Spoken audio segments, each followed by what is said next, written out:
গতকাল 10ই মে শনিবার বিকেল 5টা থেকে গোটা দেশের 140 কোটি মানুষ 1, 2, 3, 4, 5, 6 করে 1,54,800 গোনা শুরু করেছিলেন। তার কারণ 1,54,800 সেকেন্ড, 43 ঘন্টা। শনিবার 10ই মে বিকেল 5টা থেকে 12ই মে দুপুর 12টা পর্যন্ত দুই দেশের ডিজিএমও পর্যায়ের বৈঠকের পর সংঘর্ষ বিরতি সাময়িক বিরামের কথা সামনে এসেছিল। কিন্তু সেই 1,54,800 গোনার আগেই মাত্র 10,800 গুনতেই 3 ঘন্টা পরেই সেই সংঘর্ষ বিরতি লঙ্ঘন হয়। এমতো অবস্থায় সিএন নিউজ রুমে আপনাদের স্বাগত। সঙ্গে আমি অভিক। এই মুহূর্তে অত্যন্ত গুরুত্বপূর্ণ খবর আপনাদের জানাবো, তার কারণ অপারেশন সিন্দুর এখনো জারি রয়েছে, জানালো ভারতীয় বায়ুসেনা। অপারেশন সিন্দুর 22 এপ্রিল পেহেলগাম হামলা, 26 জন নিরীহ ভারতীয় পর্যটককে যেভাবে হামলার শিকার হতে হলো, তাদের পাল্টা সেই হামলায় যে শোক, সেই শোক সংকল্পে পরিণত হয়েছিল অপারেশন সিন্দুরের মাধ্যমে যোগ্য জবাব দিয়েছে, প্রত্যাঘাত দিয়েছে। পেহেলগাম হামলার পাল্টা প্রত্যাঘাতে পর্যুদস্ত পাকিস্তান যখন কাকুতি মিনতি করে সাময়িক এই সংঘর্ষ বিরতির আবেদন জানায় ডিজিএমও, অর্থাৎ director general of military operations, পাকিস্তানের ডিজিএমের তরফ থেকে ভারতের ডিজিএমকে গতকাল বেলা 3:35 ফোন আসলো এবং তারপর বিকেল 5টা থেকে 43 ঘন্টা, 10 তারিখ থেকে 12 তারিখ দুপুর 12টা পর্যন্ত এই 43 ঘন্টা সংঘর্ষ বিরতি সম্পূর্ণ লঙ্ঘন করলো পাকিস্তান। হামলা চালালো বিএসএফ এর অফিসার, তার শহীদ হওয়ার খবর, সব মিলিয়ে সেখান থেকে দাঁড়িয়ে ভারতীয় বায়ুসেনা কিছুক্ষণ আগে যে পোস্ট করেছে সোশ্যাল মিডিয়ায়, যে বার্তা দিয়েছে অত্যন্ত তাৎপর্যপূর্ণ। অপারেশন সিন্দুর এখনো রয়েছে জারি। ভারতীয় বায়ুসেনা একের পর এক 9টা জঙ্গি ঘাঁটি যেভাবে গুড়িয়ে দিয়েছে 6ই মে মধ্যরাতে পেহেলগাম হামলার 15 দিনের মাথায় প্রত্যাঘাত, সেই প্রত্যাঘাতের পর যেভাবে পাল্টা ড্রোন, রকেট হানা পাকিস্তানের নিরীহ নাগরিকদের ওপর, চিকিৎসা কেন্দ্র থেকে স্কুল, বিভিন্ন জায়গায় সাধারণ ভারতীয় নাগরিকদের ওপর হামলা, শিশু, মহিলা অনেকের প্রাণ গিয়েছে। এমতো অবস্থায় ভারতীয় বায়ুসেনা সাময়িক এই সংঘর্ষ বিরাম যা সম্পূর্ণ লঙ্ঘন করলো পাকিস্তান মাত্র 3 ঘন্টার মধ্যেই, যেখানে 43 ঘন্টার এই সংঘর্ষ বিরাম বা বিরতির কথা বলা হয়েছিল, সেখান থেকে দাঁড়িয়ে ভারতীয় বায়ুসেনা যে পোস্ট করেছে, The Indian Air Force has successfully executed its assigned task in Operation Sindoor with precision and professionalism. Operations were conducted in deliberate and discreet manner, aligned with national objectives. Indian Air Force's যে post সম্পূর্ণ দায়িত্বের সঙ্গে সচেতনভাবে operation সিন্দুর হয়েছে, কিন্তু তারপরেও since the operations are still ongoing, the operations are still ongoing, জারি রয়েছে অপারেশন সিন্দুর। তার কারণ পাকিস্তান, বেঈমান পাকিস্তান, বেয়াদব পাকিস্তান, বিশ্বাসঘাতক পাকিস্তান বারবার অতীতেও, আপনারা জানেন যে 1947 স্বাধীনতার পর 65 সালে ভারতের ভূখণ্ডে ঢুকে পাক সেনার হামলা থেকে 71-এ ভারত মুক্তিযোদ্ধাদের পাশে দাঁড়িয়েছিল, বা 2000-এর কারগিল, বারংবার অটল বিহারী বাজপেয়ী আমলে তখন যে চুক্তি নওয়াজ শরীফের সঙ্গে হয়েছিল, সেখানে পারভেজ মুশারফ সেনাপ্রধান, সেই অপারেশন তখন ভারতের সংঘর্ষ বিরতির চুক্তির পর লঙ্ঘন করেছিল পারভেজ মুশারফ। আর 2025-এ আবারও একই ঘটনার পুনরাবৃত্তি। গতকাল বিকেল 5টায় যে সংঘর্ষ বিরতির কথা বলা হয়েছিল, রাত 8টার মধ্যেই একের পর এক জায়গায় ড্রোন হামলার চেষ্টা এবং সেখানে সরাসরি সেনা ঘাঁটিকে ভারতীয় বর্ডার সিকিউরিটি ফোর্সের ওপর হামলা, শহীদ হয়েছেন ভারতীয় বর্ডার বিএসএফ এর জওয়ান, অফিসার এবং একই সঙ্গে সেনাদের ওপর গলা কাটার চেষ্টা।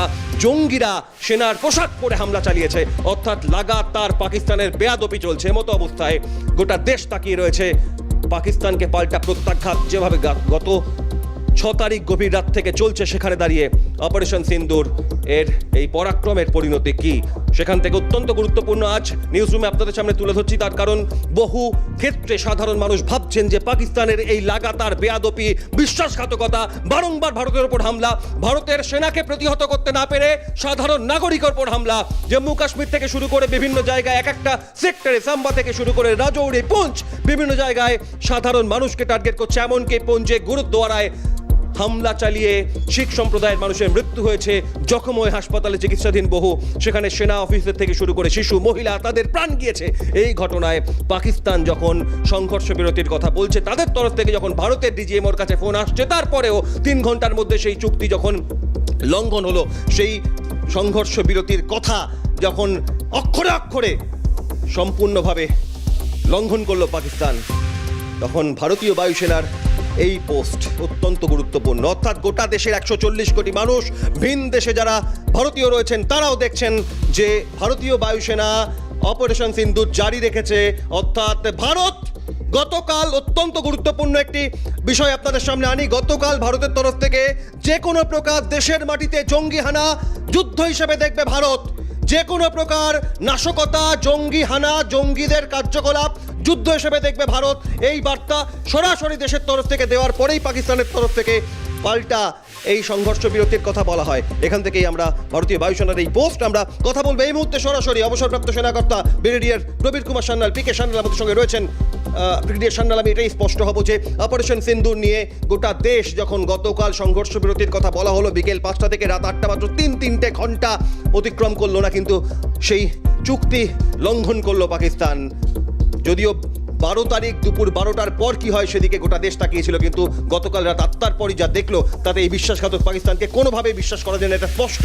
ভারতীয় বায়ুসেনা অপারেশন সিন্দুর জারি রয়েছে, এই বার্তা দেওয়ার পর কি স্পষ্ট হচ্ছে গোটা পরিস্থিতিতে, আপনার কি মনে হয়? না দেখুন, আমি প্রথম কথা আমার একটু আশ্চর্য লাগলো পাকিস্তানের সাথে এই চুক্তিটা কেন আমরা সই করলাম আর বুঝে নিলাম।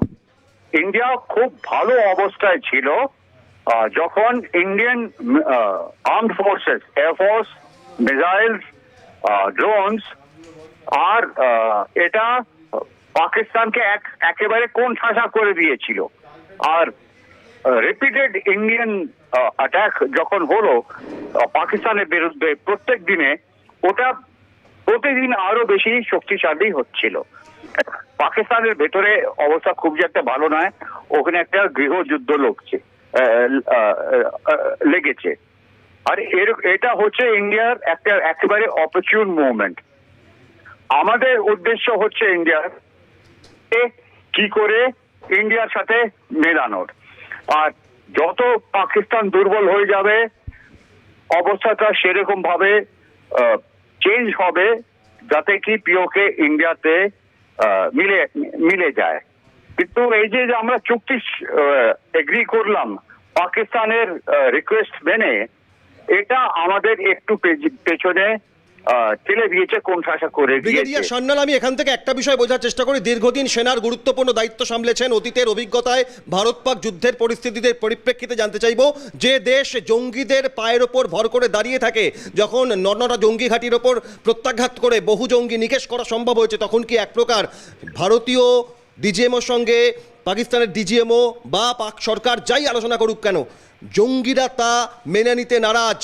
জঙ্গিদের নিয়ন্ত্রণ পাকিস্তান সরকারের হাতের বাইরে চলে গিয়েছে। তার পরিপ্রেক্ষিতে গতকাল মাত্র 3 ঘন্টার মধ্যেই এই পাল্টা হামলা পাকিস্তানের এই বিরতির চুক্তি লঙ্ঘন করে, এটাই কি আপনার মনে হয়?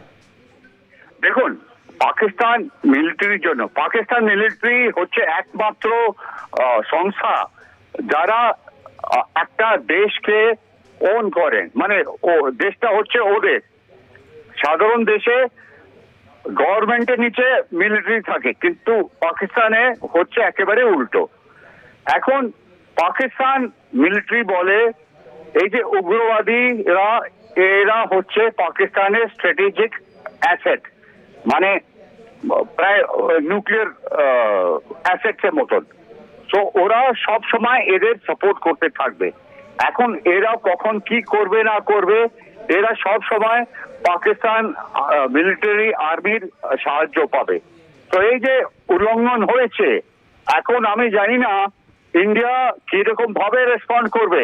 কেন ইন্ডিয়াকে পাকিস্তান বোকা বানিয়েছে এই চুক্তি সই করিয়ে, যে শান্তির আর নন ফায়ারিং।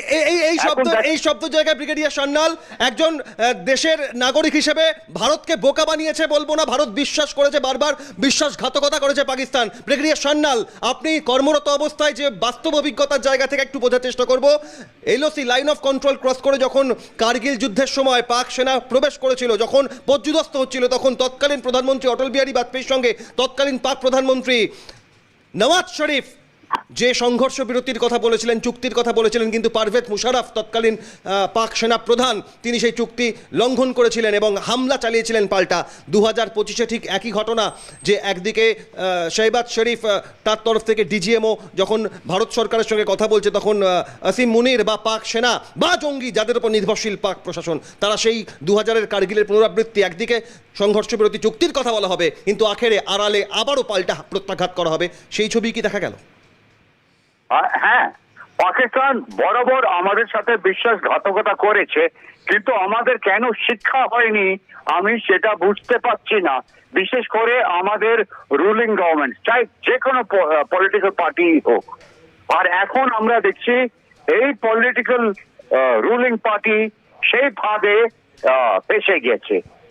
আমাদের মতন মিলিটারি লোক যারা পাকিস্তান জঙ্গির সাথে দীর্ঘদিনের জন্য লড়াই করছে, 1992-97 আমার ছেলেরা অফিসাররা মারা গেছে পাকিস্তান টেররিস্টের সাথে লড়তে। আমার মতন লোকেরা পাকিস্তানকে কোনোদিন ক্ষমা করবে না। আমরা বদলা চাই, কিন্তু আমাদের পলিটিক্যাল পার্টি জানি না কেন এরা ডিসিশন একেবারে জানি না কেন এই পরিস্থিতির প্রেক্ষিতে আমার শেষ প্রশ্ন ব্রিগেডিয়ার সান্যাল আপনার কাছে, international war code of conduct অনুযায়ী যে নিয়ম নীতি কখনো তা মানেনি, তার ধার ধারেনি পাকিস্তান, সেখান থেকে দাঁড়িয়ে ভারতীয় সেনার তরফ থেকে, ভারতীয় বিদেশ মন্ত্রকের তরফ থেকে বিদেশ সচিব বারংবার একথা জানিয়েছেন অপারেশন সিন্দুরের একেবারে প্রাথমিক পর্যায়ের পর থেকে, যে নির্দিষ্টভাবে জঙ্গি ঘাঁটি, সেনা ঘাঁটি লক্ষ্য করে প্রিসিশন স্ট্রাইক করা হয়েছে, যাতে পাকিস্তানের সাধারণ নাগরিকের ওপর কোনো প্রভাব না পড়ে, কোনো রকম তাদের ক্ষতি না হয়, কোনো সাধারণ মানুষের মৃত্যু না হয়। কিন্তু ভারতীয় সেনাকে প্রতিহত করতে না পেরে পাল্টা পাকিস্তান ভারতের নিরীহ নাগরিকদের টার্গেট করছে, টার্গেট কিলিং করছে। এক্ষেত্রে দাঁড়িয়ে পাল্টা কিভাবে প্রত্যুত্তর দেওয়া প্রয়োজন সেনার, কি মনে হয় আপনার? তার কারণ পাকিস্তান তো মানছে না কোনো নিয়ম নীতি, সাধারণের ওপর আক্রমণ চালাচ্ছে, আর ভারত নিয়ম নীতি মেনে শুধুমাত্র জঙ্গি ঘাঁটির ওপর লক্ষ্য করেছে। কি বলবেন? না দেখুন, পাকিস্তানের ইন্ডিয়ার যে অ্যাটিটিউড হচ্ছে ওটা একটু কন্ট্রোলড রেসপন্স করেছে। কেন কি, ইন্ডিয়া হচ্ছে ভীষণ একটা শক্তিশালী দেশ, ওদের কাছে যা অস্ত্র আছে, অ্যামিউনিশন আছে, পাকিস্তানের কাছে সেই ক্ষমতাটা নেই। তো ইন্ডিয়ান আর্ম ফোর্সেস যে কোনো সময়, যে কোনো জায়গায়, যে রকমের অস্ত্র ব্যবহার করে পাকিস্তানকে খুব আরো কোণঠাসা করতে পারে। কিন্তু এই যে মিটিংটা হলো আর আমরা হঠাৎ পাকিস্তানের রিকোয়েস্টটা মেনে গেলাম, এটা আমার ভীষণ আশ্চর্য লাগলো। এক এক সময় আমি ভাবি আমাদের দেশের পলিটিশিয়ানস, লিডার্সরা দেশপ্রেমী না দেশ হেটার্স অগেনস্ট দ্য নেশন, এরকম ডিসিশন কেন নিল, যেটা কি আমাদের দেশটাকে পেছনে ঠেলে দিয়েছে। আর যেখানে আমরা একটা ভালো অপরচুনিটি পাচ্ছিলাম পিওকে আবার নিজের নেবার, সেটা হাতছাড়া হয়ে গেল। তো এটা আমাদের ভাবতে হবে, আমাদের নজর রাখতে হবে এবং একই সঙ্গে ভাবতে হবে, দেখতে হবে প্রত্যেকটা মুহূর্ত। অনেক ধন্যবাদ ব্রিগেডিয়ার পি.কে. সান্যাল আমাদের সঙ্গে ছিলেন। আরও একবার আপনাদের জানাই অত্যন্ত গুরুত্বপূর্ণ খবর, তার কারণ গতকাল 10ই মে বিকেল 5টা থেকে 12ই মে দুপুর 12টা পর্যন্ত সাময়িক যে সংঘর্ষ বিরতি বা বিরামের কথা বলা হয়েছিল, 1,54,800 সেকেন্ড গোটা দেশ 140 কোটি মানুষ গোনা শুরু করেছিলেন, কিন্তু মাত্র 10,000 সেকেন্ড গোনা শেষ হতে না হতেই 3 ঘন্টার মধ্যেই পাকিস্তানের তরফ থেকে যে ঘটনা, হামলা, প্রত্যাঘাত, ভারতের সিন্দুর অপারেশন সিন্দুরের পর পাকিস্তানের সাধারণ নাগরিকদের ওপর ভারতের নাগরিকদের টার্গেট করে টার্গেট কিলিং, এর প্রত্যুত্তর কিভাবে হয় নজর থাকবে আমাদের। তার কারণ অপারেশন সিন্দুর, পেহেলগাঁও হামলার পাল্টা প্রত্যাঘাতে পর্যুদস্ত পাকিস্তান। ভারত বলছে এবার পিছিয়ে দিতে হবে তাদের বিশ্বাসঘাতকদের, না হলে হবে না যোগ্য জবাব। জবাব কিভাবে হবে, কি পরিস্থিতি বায়ুসেনা বলছে, জারি রয়েছে অপারেশন সিন্দুর। তাতে আরো একবার গুরুত্বপূর্ণ বিষয় জানাই যে 22 এপ্রিল পেহেলগাম হামলা, সেই হামলার পর প্রত্যেক মুহূর্তে গোটা দেশ নজরে রাখছিল কবে হবে প্রত্যাঘাত। তাই পেহেলগাম হামলার প্রত্যাঘাতে পর্যুদস্ত পাকিস্তান। ভারতের প্রতিরক্ষার ক্ষেত্রে যেভাবে গোটা পরিস্থিতিকে নিয়ন্ত্রণ করা হয়েছে, ভারত এই পাল্টা প্রত্যাঘাতে পর্যুদস্ত পাকিস্তান কিন্তু তাদের এবার পিষ্ট করতে হবে। এমতো অবস্থায় ভারতীয় বায়ুসেনা যখন বলছে অপারেশন সিন্দুর জারি রয়েছে, তখন আরও একটা গুরুত্বপূর্ণ প্রধানমন্ত্রী নরেন্দ্র মোদী, এনএসএ এবং একই সঙ্গে 3 সেনার প্রধান, একই সঙ্গে চিফ অফ ডিফেন্স স্টাফ তাদের সঙ্গে বারংবার দফায় দফায় বৈঠক করেছেন। একই সঙ্গে প্রতিরক্ষা মন্ত্রী রাজনাথ সিং এর সঙ্গে প্রতিরক্ষা ক্ষেত্রে ভারত বারংবার একের পর এক প্রমাণ দিয়েছে। আজ ব্রহ্মোস কারখানা উত্তরপ্রদেশে তার উদ্বোধনে গিয়ে প্রতিরক্ষা মন্ত্রী রাজনাথ সিং যে কথা বলেছেন, ভারত বারংবার এই প্রত্যাঘাতে ব্রহ্মোস কারখানার ভার্চুয়াল উদ্বোধনে গিয়ে তিনি বলেছেন যে ভারত বারংবার এই প্রত্যাঘাতের ক্ষেত্রে যাতে পাকিস্তানের সাধারণ নাগরিকের ক্ষতি না হয়, শুধুমাত্র জঙ্গি ঘাঁটি বা তাদের সন্ত্রাসবাদী কার্যকলাপের যে ঘাঁটি তাকে টার্গেট করেছে, কিন্তু ওরা সিঁদুর মুছে গোটা দেশকে শোকস্তব্ধ করেছিল। আর সেই শোক থেকে তৈরি হয়েছে সংকল্প, সেই সংকল্পেই পাল্টা প্রত্যাঘাত। কিন্তু পাকিস্তান সেই জঙ্গিস্তান যে নাম গোটা দেশের মানুষের মুখে চলে আসছে, পাকিস্তানের তরফ থেকে গির্জা, গুরুদ্বারা, মন্দির বারংবার টার্গেট করা হচ্ছে। পুঞ্চ থেকে রাজৌরি, জম্মু কাশ্মীরের বিভিন্ন জায়গায় এই হামলা, যেখানে গুরুদ্বারায় শিখ সম্প্রদায়ের মানুষ তাদের মৃত্যু প্রাণ দিয়েছে, জখম হয়েছেন ছোট শিশু, মহিলা, স্কুল পড়ুয়া থেকে শুরু করে চিকিৎসা কেন্দ্রে হামলা সেনাবাহিনীর ওপর ছদ্মবেশে এসে সেনার পোশাক পরে এসে গলার নলি কাটা হচ্ছে। গতকালও এক বিএসএফ আধিকারিকের মৃত্যু হয়েছে। ভারত যোগ্য জবাব দেবে। প্রতিরক্ষামন্ত্রী রাজনাথ সিং আজ সর্বশেষ তার বক্তব্যে কি উঠে এসেছে দেখুন। पाकिस्तान ने न केवल भारत के नागरिक इलाकों को निशाना बनाया, बल्कि मंदिर, गुरुद्वारा, गिरजाघर पर भी हमले करने का प्रयास किया। भारतीय सेना ने शौर्य और पराक्रम के साथ साथ संयम का भी परिचय देते हुए पाकिस्तान के अन्य ठिकानों पर भी प्रहार करके करारा जवाब दिया है। केवल सीमा से सटे सैन्य ठिकानों पर ही नहीं कार्रवाई की, बल्कि भारत की सेनाओं की धमक उस रावलपिंडी तक सुनी गई जहां पाकिस्तानी फौज का हेडक्वार्टर मौजूद है। अपने आतंकवादी घटनाएं करने और कराने का क्या अंजाम होता है, यह पूरे विश्व ने उरी की घटना के बाद देखा, जब हमारी सेना ने पाकिस्तान में घुसकर सर्जिकल स्ट्राइक की। पुलवामा के बाद देखा जब बालाकोट पर एयर स्ट्राइक की गई, और अब पहलगाम की घटना के बाद दुनिया देख रही है कि जब भारत ने पाकिस्तान के भीतर घुसकर मल्टीपल स्ट्राइक्स की हैं। आतंकवाद के खिलाफ जीरो टॉलरेंस की नीति पर चलते हुए हमारे यशस्वी प्रधानमंत्री श्री नरेंद्र मोदी ने स्पष्ट कर दिया है कि यह नया भारत है जो आतंक के खिलाफ सरहद के इस पार और उस पार दोनों तरफ प्रभावी कार्रवाई करेगा। 22 এপ্রিল গোটা দেশ যখন এই ঘটনা সামনে আসলো, তারপর কেঁদেছে, সংকল্প নিয়েছে, শোকস্তব্ধ হয়েছে 26 জনের প্রাণ চলে যাওয়া। 2025-এ এসে দাঁড়িয়ে বারংবার মানুষ মনে করেছে এই পাক সরকার, পাক প্রশাসন পাকিস্তানের জঙ্গি তোষণ বারংবার আড়ালে, আবডালে, ছলে, বলে, কৌশলে ভারতের উপর আক্রমণ সানানোর চেষ্টা করেছে। কিন্তু ভারত রক্ষণের ক্ষেত্রে বারবার এই হামলা যুদ্ধের বিশ্বাসী নয়। ভারত বারবার চেষ্টা করেছে গোটা পরিস্থিতি যাতে সামাল দেওয়া যায়, যাতে পরিস্থিতি নিয়ন্ত্রণে থাকে। গোটা বিশ্বের মধ্যে অর্থনৈতিকভাবে, গোটা বিশ্বের মধ্যে সামরিক ক্ষমতায় ক্রমশ ঊর্ধ্বমুখী ভারতের অবস্থান, সেখানে ভারতকে নাকাল করবে, ভারতকে বিপদে ফেলবে পাকিস্তান, তা বিশ্বাস করে না বিশ্বের কোনো অংশই। কিন্তু এমতো অবস্থায় এই ছলে, বলে, কৌশলে ভারতের ওপর হামলা, নাগরিকদের ওপর হামলার পাল্টা প্রত্যাঘাত হবে আরও কড়া জবাব, এমনটাই সরাসরি গতকাল বিক্রম মিস্ত্রি, ভারতের বিদেশ সচিব, তিনি স্পষ্ট করেছেন যখন সংঘর্ষ বিরতি বা বিরাম ভঙ্গ হয় মাত্র 3 ঘন্টার মধ্যে। আর ভারতীয় বায়ুসেনা আজ যে পোস্ট করেছে, সেই পোস্ট আরও একবার আপনাদের দেখাই, তার কারণ অত্যন্ত গুরুত্বপূর্ণ। 140 কোটি মানুষ অপেক্ষায় ছিলেন কি হবে, সংঘর্ষ বিরতি লঙ্ঘন করলো পাকিস্তানের পর কতটা কড়া জবাব হবে। যখন তাকিয়ে তখন ভারতীয় বায়ুসেনা বলছে, the Indian air force has successfully executed its assigned task operation সিন্দুর।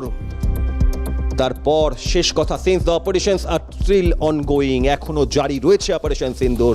অর্থাৎ এখানেই পাকিস্তানের বারবার যে বেয়াদপি, যে বিশ্বাসঘাতকতা, তার যোগ্য জবাব ভারত পদে পদে দেবে, এটা স্পষ্ট। ভারতের বায়ুসেনা, নৌসেনা, স্থলবাহিনী প্রতি মুহূর্তে লড়াই চালিয়ে যাচ্ছে, প্রতি মুহূর্তে প্রস্তুত। আর এই পরিস্থিতিতে গোটা দেশের ক্ষেত্রে আজ